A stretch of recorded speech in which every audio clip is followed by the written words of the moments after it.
Alright folks, what's the crack? Welcome back to another episode of Meet the Members, where we have the chance to get to know some of the incredible people who call Ormo Bass their business home. Joined today by the wonderful Richard Kirk from Workplus. Hey! And we're really excited to hear a little bit more from Richard and share that story with you. So, we'd love to start off in a place of ignorance, because that's usually where I start most interviews off with. Okay. Yes. Tell me how to pronounce and where Tajikistan is. Okay, so whenever I was 21, I didn't know what Tajikistan was. Tajikistan? Tajikistan. Interesting. Yes. So I had no concept that was even a country. Sure. If someone had said Tajikistan, you would say bless you or something. I was studying civil engineering at university. Cool. And there was this international exchange program for students. So over one of the summers, you would go to another country and do your subject in another place and apply it, not just learn at university, apply it practically.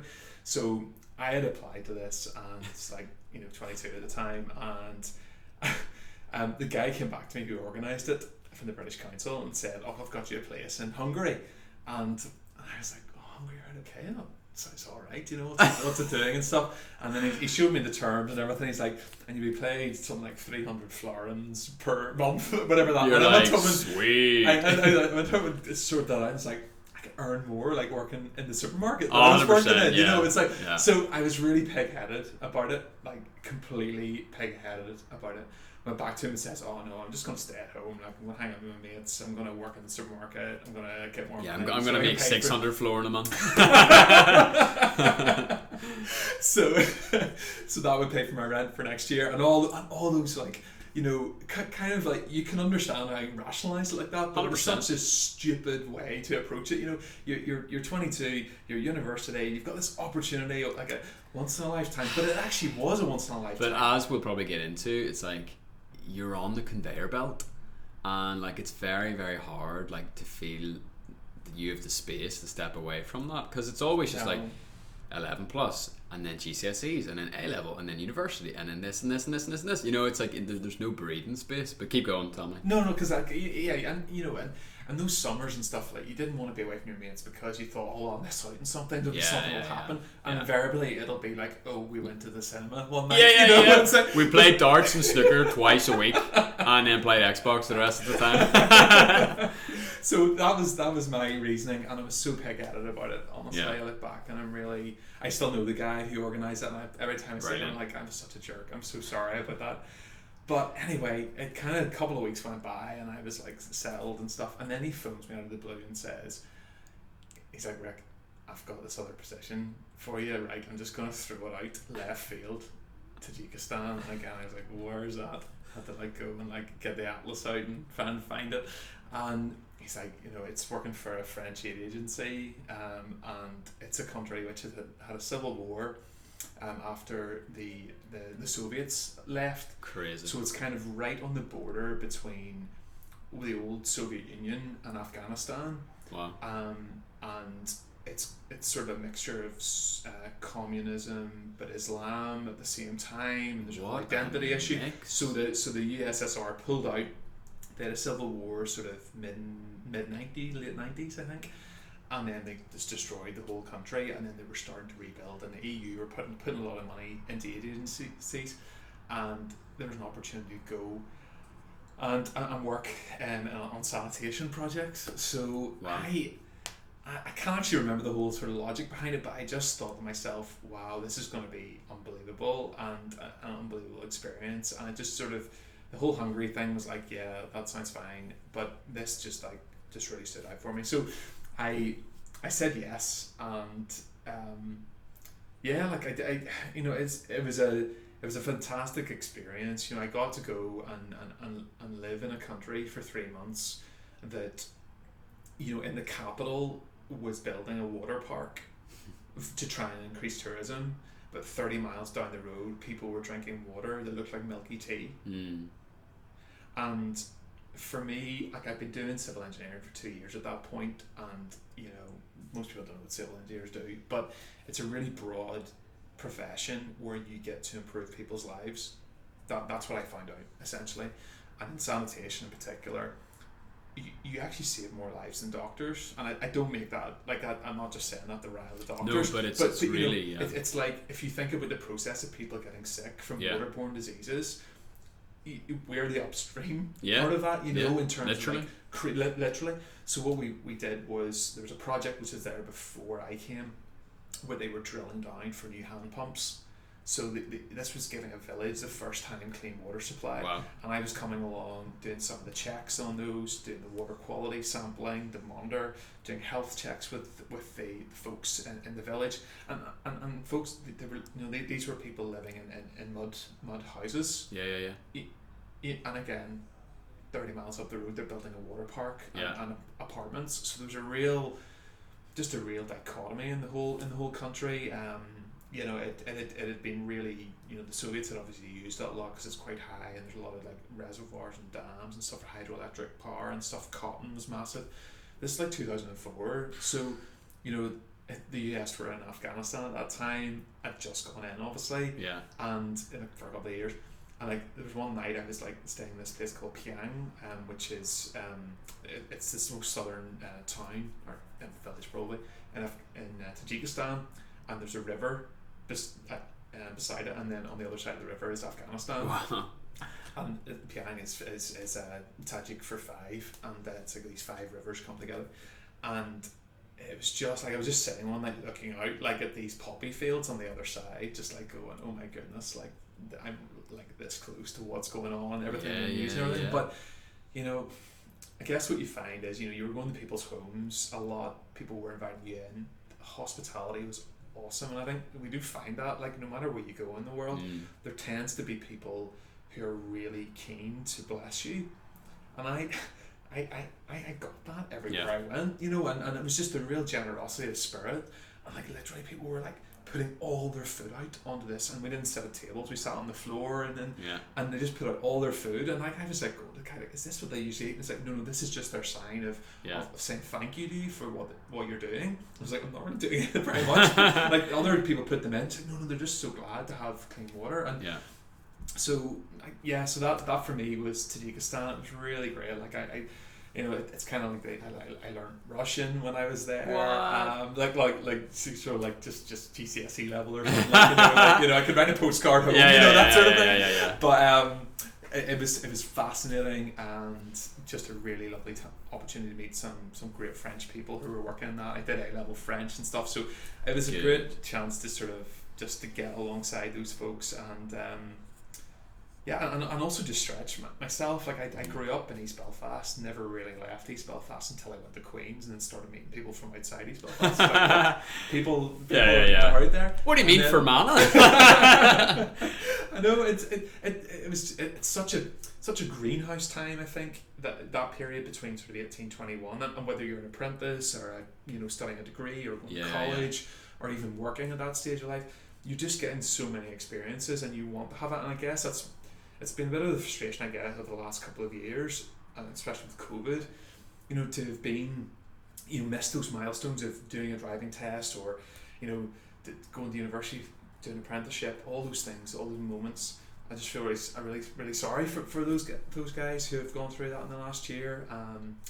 So, but like I'm really grateful for those days, and I look back on that real fondness. I got really sick while I was there, unfortunately, and I lost about 3 stone. But whenever I came back, my then girlfriend, now wife, came down to the airport to pick me up, and Dublin Airport, and I came out sore and smiling at her. She was just looking blankly. Oh my goodness. She didn't even recognise me.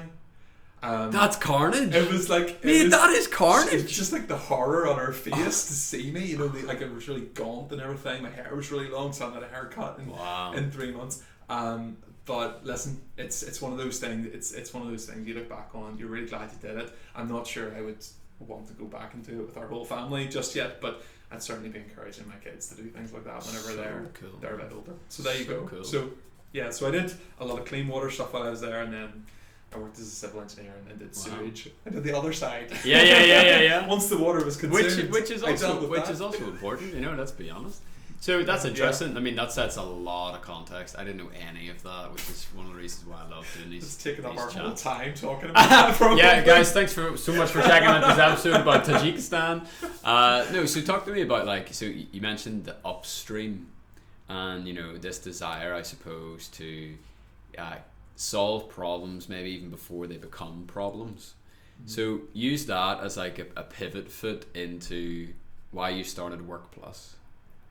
Okay, so I have been working in youth work and working with young people for about 20 years, since I was in my late teens, and was really encouraged to do that by people who were sort of 10, 15 years ahead of me when I was a teenager. And I think I think there's a real benefit in having someone who's there to influence you. I suppose a bit of a reference point to say, in 10 years time I'd love to be like them. I'd love to be like that person, and they can encourage you. Parents are sometimes just too far because they're usually 20, 30 years ahead of you, and it's maybe just too much of a disconnect. I also was reading recently, and you will have seen this firsthand, the importance of teenagers especially having adult relationships that aren't their parents.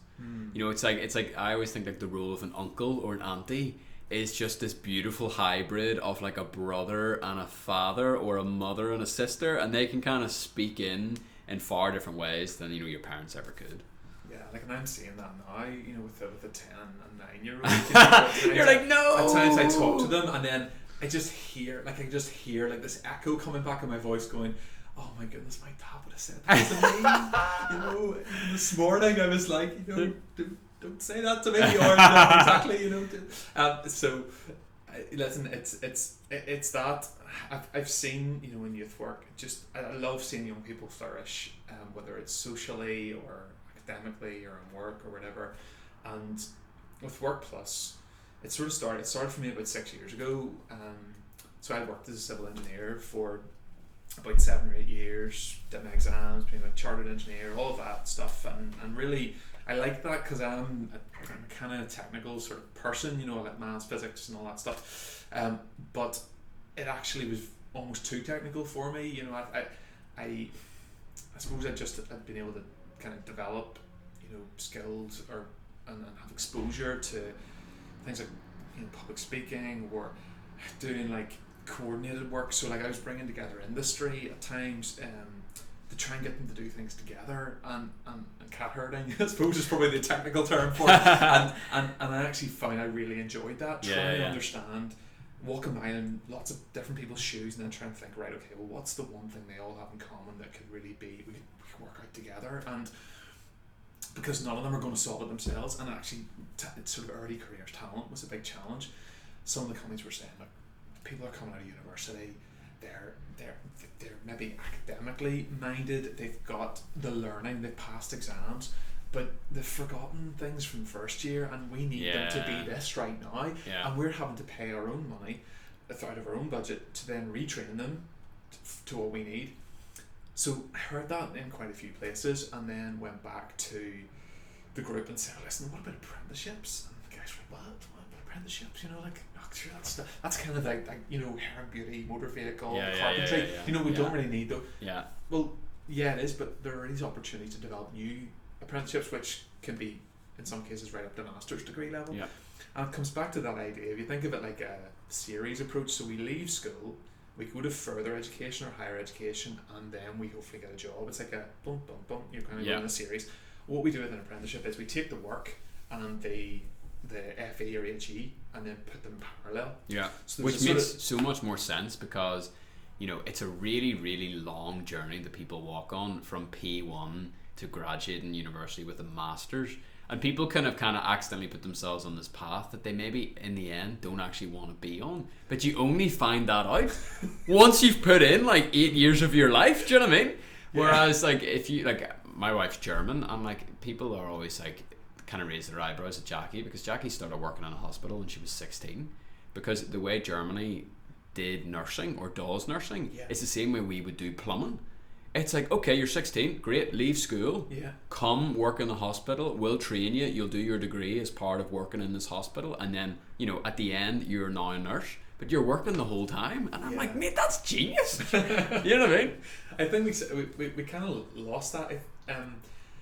There was a real drive, even whenever I was leaving school, so I finished school 2000, and then that time I think maybe Labour were in power, Tony Blair maybe, and there was a real push for people to go to university, and up until that point you actually still got grants to go to university. I was thinking one of the first years we had to pay like £1,100 to go to university, and you know it was a real drive to do that, and I think that unfortunately had an effect of pushing too many people down that route.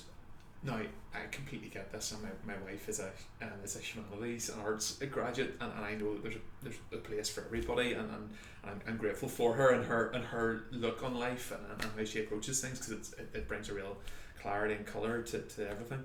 But you know, something like English or, you know, history isn't going to be an apprenticeship. You know, it's only for those sort of applied areas. But you know, we don't have an apprenticeship here in journalism. We don't have an apprenticeship in law. But there's no reason why there couldn't be. Totally. We just haven't sort of cast a vision wide enough. So there's been some really good work going on. You know, Alexa Kane and us, you know, we're the first really to develop that higher level apprenticeship, and they call it Earn As You Learn, and it's just about kind of badging it in a way where people go, oh, that looks really interesting. Oh, it's an apprenticeship. Oh no, but you get your free degree, and you get paid at the same time. You get to go to work 4 days a week, and then uni 1 day a week. Yeah, that actually sounds like a pretty sweet deal. 100%. So no student debt, and I don't have to get a job in the supermarket at the weekends or whatever. You know what?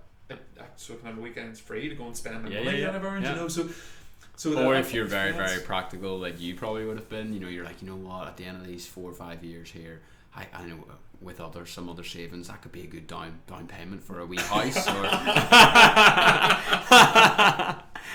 yeah, it's something that I've really seen, like, you know, through Workplus we've helped over 200 apprentices find different routes, and I love especially this time of the year, because we're doing some filming next Wednesday over at Portview, and we're going to have apprentices in that space and hearing their story. Cool. And that always just really excites me to hear how their take on that. And some of the apprentices we've spoken to in the last couple of years, you know, the thing that comes across most is my friends are jealous. Yeah, and actually, 100%. That's your tagline. It is your tagline. We've used that pretty unashamedly at times, but it's come across naturally in about 5 or 6 conversations where we've had people on camera, so we're like, well, this is actually a thing now. So it's not going to be for everybody, and I'm not trying to pigeonhole people, but it's to try and say that maybe there's a better way.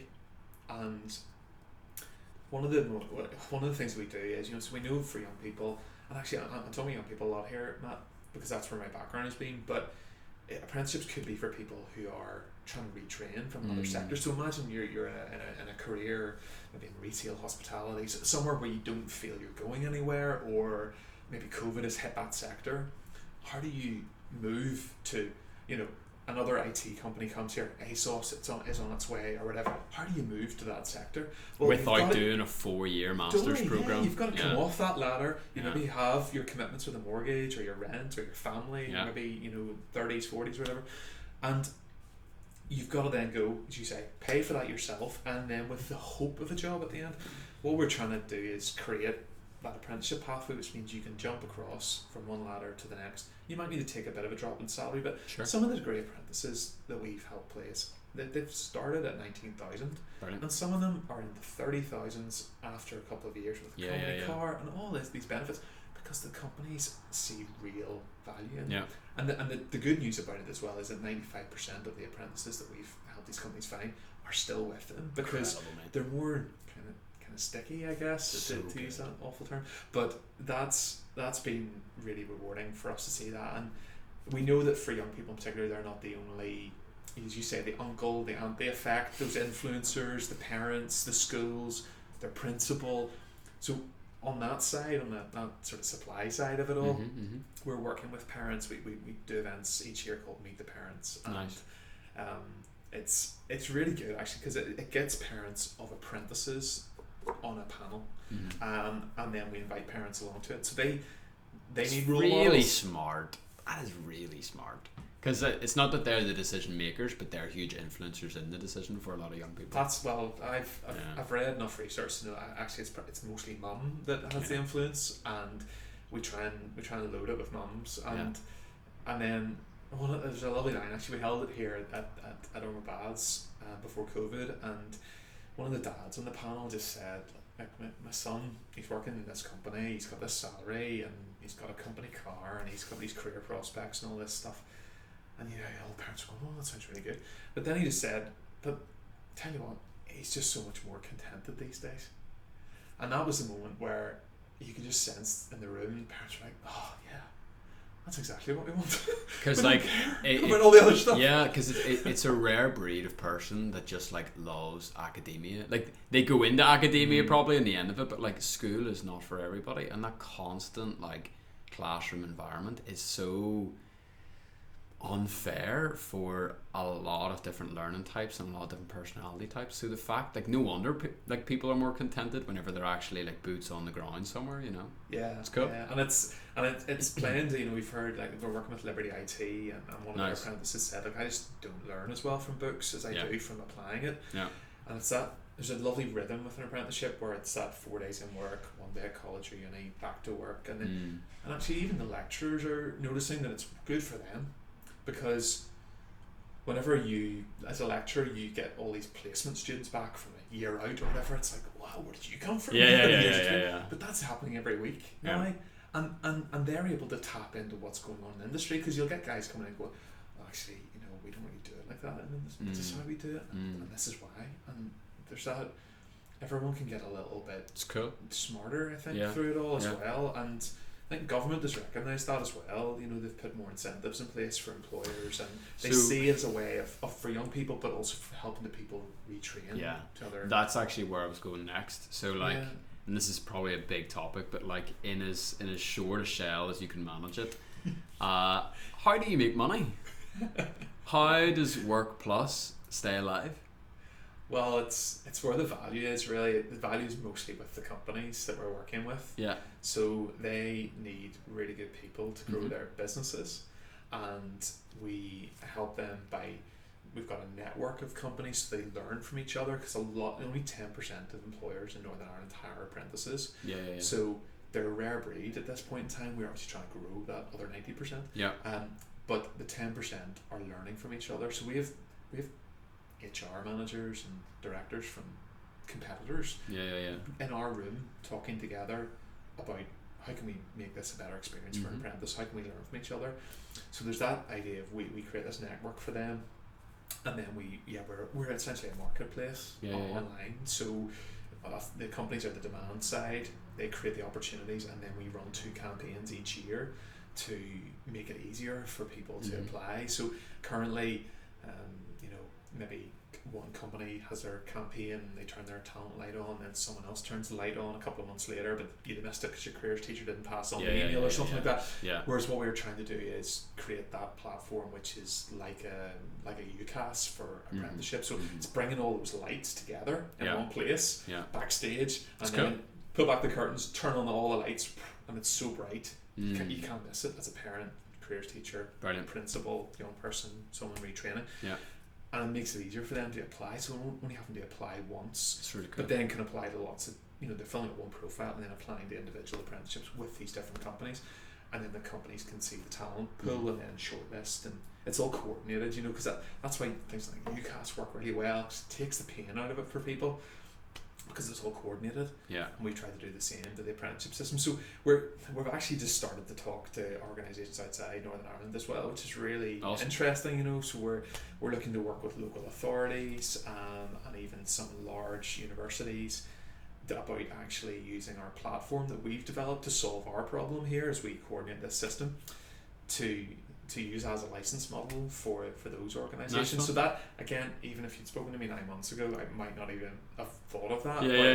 It's as if I've spoken to more universities and local authorities. They want to stimulate the apprenticeship system in their region, but they don't know how to go about it, and we think we've got a way that they can do that. So that's cool. So it's really 2 businesses then. You've got like the actual for lack of a better term and simplify things, like the placement of talent in workforce, and then you have kind of the more traditional tech startup model where it's like, here's a system that we can scale and people can use it around the world. Definitely. Interesting. So that's the idea. And actually, I was mentioning Tony Blair earlier there, and it's interesting. I've taken a lot of inspiration from his son Ewan. Okay. So, Ewan Blair has started an organisation which is now called Multiverse. I think it's valued at 800 million, and it's grown out of apprenticeships. Cool. So he is a training provider, a private training provider, delivers online courses, but it's just so fresh and vibrant. Nice. He's just done a great job of raising the profile of apprenticeships, and he's expanding, into the US now as well. So yeah, I've kind of followed him over the last 2 years, and it's been really inspiring to see what he's been able to do. We're not a training provider, but what we can do is work with training providers who really don't have the cutting edge that he would have, to try and help them, help employers and aspiring apprentices connect better. Cool, man. 2 more. Sure. First one, what benefit do you receive or get, I suppose, in your everyday life, calling Ormo Baths your business home? Well, whenever I left my nice cozy job back in 2019 to start Workplus as my own organisation, I had no idea that I would meet the people that I've met through Ormo Baths, and I'm so immensely grateful for those people, because they've encouraged me along the way. They've kind of chipped away at me. They've called me out on some things where I might be going down a rabbit hole and pulled me back out. Nice. Even though I was kicking and screaming and saying, "No, I don't want to go down the rabbit hole. I want to save the world this way." No. So they just pulled me out, and it's like we haven't, the likes of COVID is. I was working from home for a good while, and we've gotten back in recently. We've 2 interns started with us, and it's just like been this flood of reminding me why it's good to be together in one place, not just only with your team, but with others that are around you as well. And it's being a founder is a lonely place, and developing something that is simple for users is the hardest thing in the world. That's what I'm realizing. Mm-hmm. Like, to be simple is really, really difficult. Yeah. And I need people around me who have been down this road before, who I can, pick up the phone to, or go over to their desk, or just drop them a Slack and just say, "Listen, would you fancy catching up with this? Because I'm not getting anywhere with this. I don't know, and I need it."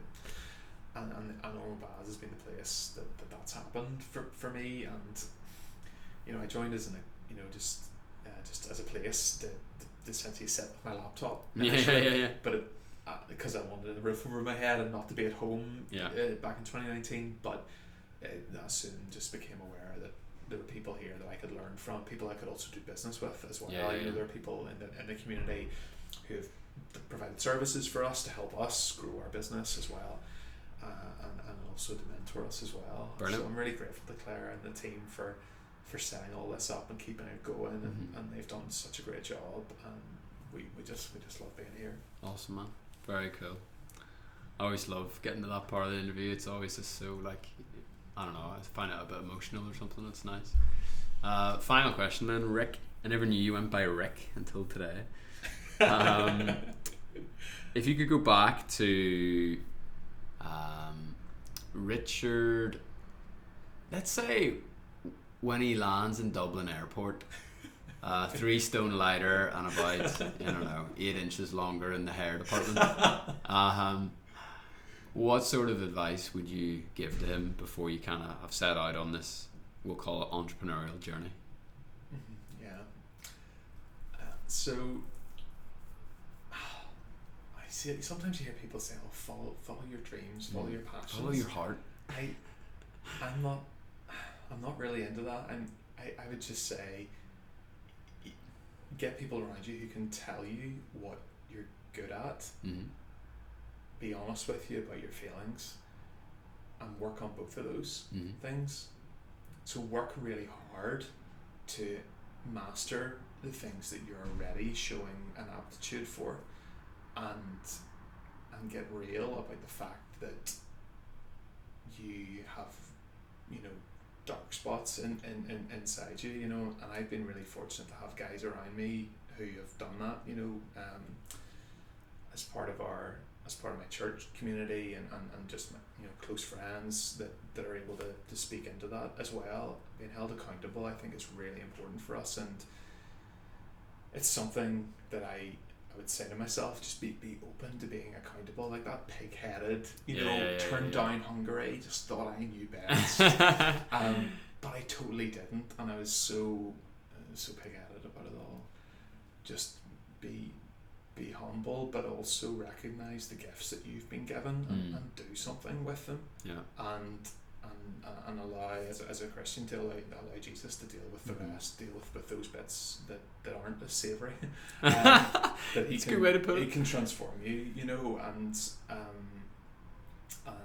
value others above yourself. And I've felt that here from so many people who are very generous in the Ormo Baths, and I think for me it's learning to be generous in that same way even now. Like it's not like you're going, oh, you know, people are very generous to me because they've gone and they've done this and this and this, and then they're at a stage of life when they can be generous. You can do it each and every day, just putting people above yourself, and that's a real sense of satisfaction for you, but it's also the way that the rhythm of life that we need. That's how we all get along. Totally, man. Awesome. Great. Love that. Thank you so much. So good. I don't know what to say. I mean, my mind's been absolutely blown here, but thank you so much for checking out this story of Richard's. Thanks for hanging out with us. I don't know, we've been hiding in a different tab on your screen while you've been working, or maybe you've been out for a walk, or whatever it is. We appreciate you spending this time with us. And if you'd like to check out more episodes in the series, get to know some of our other members, you can do so on the Meet the Members page on the website. And like we always say, if you've been interested in making Ormo Baths your business home, if you'd like to come and see us, have a wee tour, pop in for a coffee, and look into getting a desk here or a private office here, you can pop us a wee message on the contact form, and one of us will get back to you. Other than that, thanks for being here. Richard, thank you for being here. Thanks, Matt. And we'll catch you again soon.